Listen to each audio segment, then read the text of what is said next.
Other county officials holding a news conference on the winter weather event. Let's listen in. We all see the current situation. I'm not going to sugarcoat it. The next few days are going to be very tough.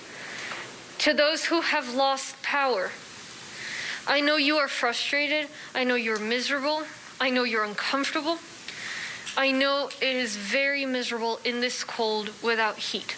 I can tell you that the families of many of the first responders who are here keeping you safe, who have been here all week, since last week, are also without power in their homes.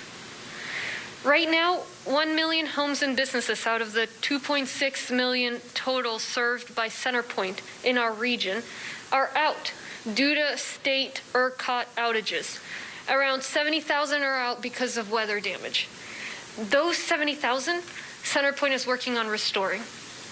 Jason Ryan from CenterPoint is here, and he'll provide an update on the current situation. But the bottom line is that CenterPoint nor I can give you an estimate of when the power will come back on. And in fact, as much as we wish it weren't so, things will likely get worse before they get better. There's a high chance the power will be out for these folks until the weather gets better, which will not be for a couple of days. Currently, supply will come back for one or two reasons. One, the state can supply more power, or two, we all can conserve more power. I'm in touch with the state to figure this out, and I've stressed the need for more power generation.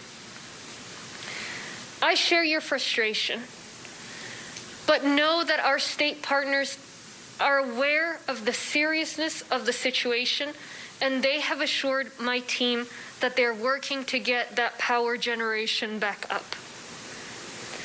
The forecast is also not great. In some ways, we're still close to the beginning of the incident.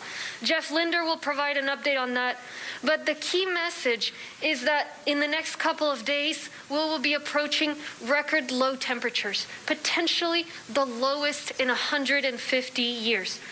We may be in for more winter weather over the past couple of days, even beyond that. I'll briefly go over some of what we're doing.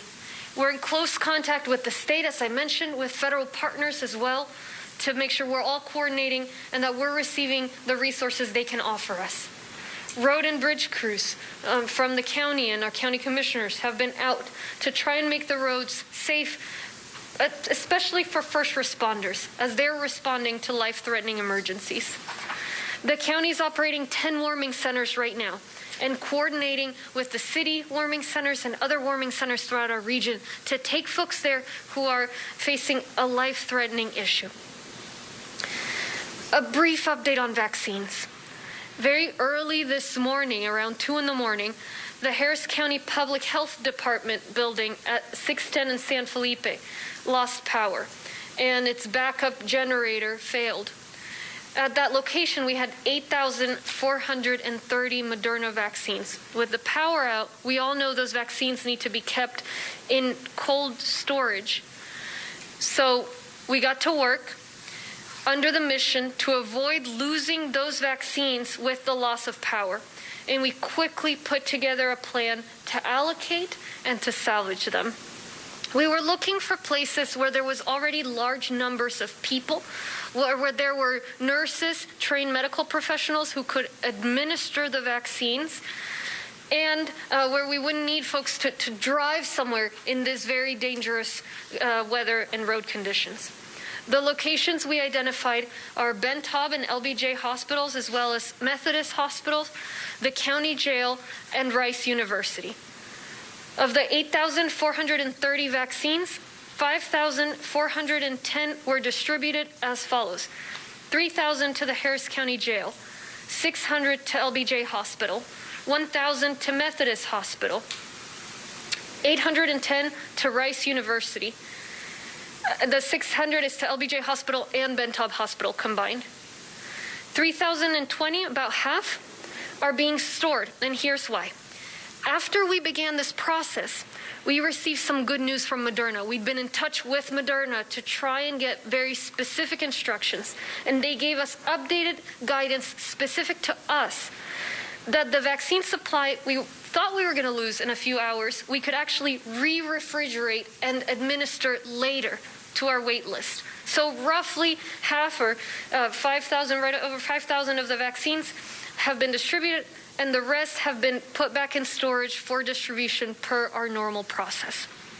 I want to thank Moderna, DSHS, the State Health Services, our Fire Marshal's Office, and of course our Harris County Public Health Department. They sprung into action to get this done and help us administer the vaccines before they spoiled.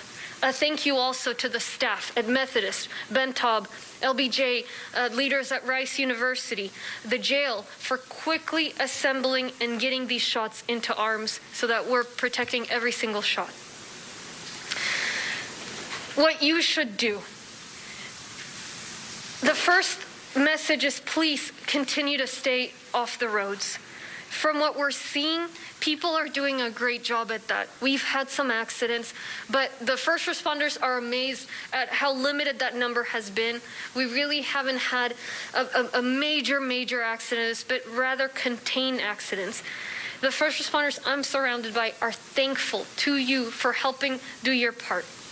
They're making sure that people with life-threatening emergencies can safely get to where they need to be.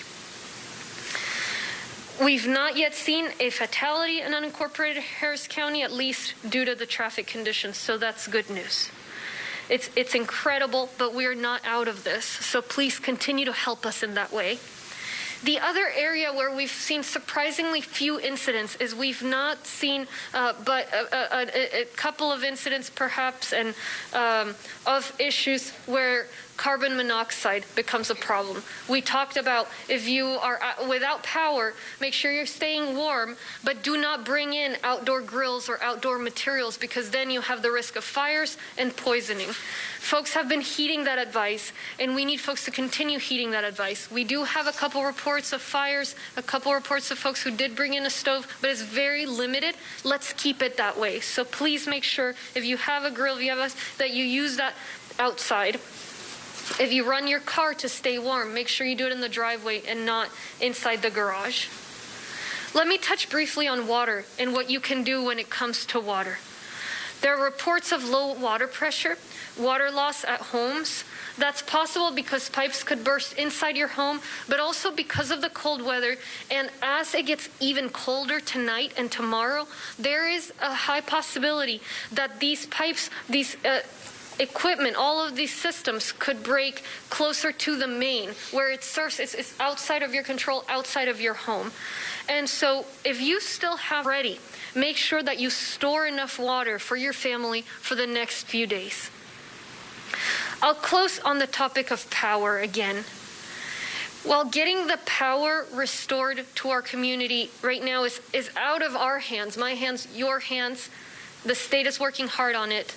There is something you can do to help ensure that more people's power doesn't have to be cut.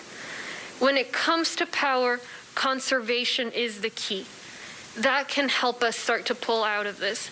So if you do have power right now, please run your thermostat down to 68 or lower. Just wear a fleece. If you can make it colder, that helps. It helps reduce the pressure in the system. I want everyone to do their part to maintain the power grid, which is very strained. Check on your neighbors. Every one of us is first responders in this kind of dangerous situation, so make sure you do your part. And for folks without power, stay warm, select a room in your home that's going to be the room that stays warm. Cover areas where drafts of air may be coming in. Wear blankets, clothes. Make sure you put all the folks in your household in that room. And please do not go outside. The safest place to be is in your home, where you're covered from the elements. So make sure you do that you're staying inside. It's still gonna be a while. I understand the frustration. It's an awful situation. So we're asking folks to persevere. Now, if you have issues where you're losing sensation in your limbs, where you're feeling lightheaded, any sign of hypothermia, call 911. call 911. And that is what we need 911 for. We've got, as you know, over a million people without power in this weather.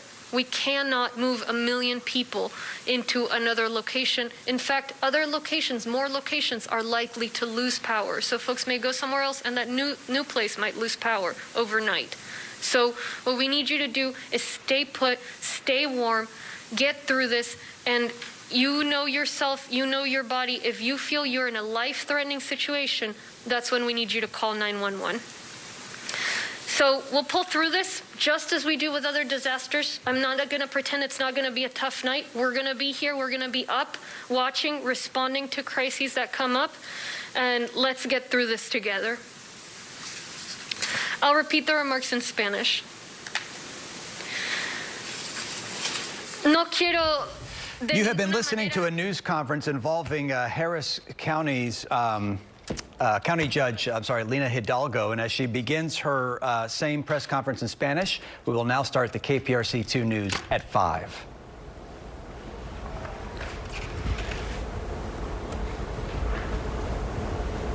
Right now, well, now I'm being told in my ear that we're going to stay with this. You want us to listen in Spanish?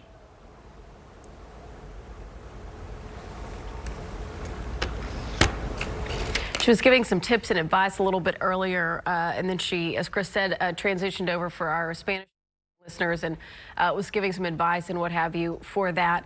She was saying that if people find themselves in a life-threatening emergency, in a situation where they're worried about frostbite or something like that, to go ahead and call 911. We're talking about dangerous conditions, dangerous temperatures overnight where people do not have power. So she was advising to dress in layers, gather in one room with all your family, where you can try and stay as warm as you can in that room with blankets, towels, whatever you need to layer up and try and stay warm if you don't have power. And we know that 1.2 million people in the greater Houston area don't have power right now. Right. So I'm being told in my ear now from our producers behind the scenes that we do want to make sure that we are part of the question and answering session of this media briefing. So as soon as we are told that Judge Hidalgo is ready to answer some of our questions in English, we will take you right back live to this news conference. We want to assure you that you will not miss anything.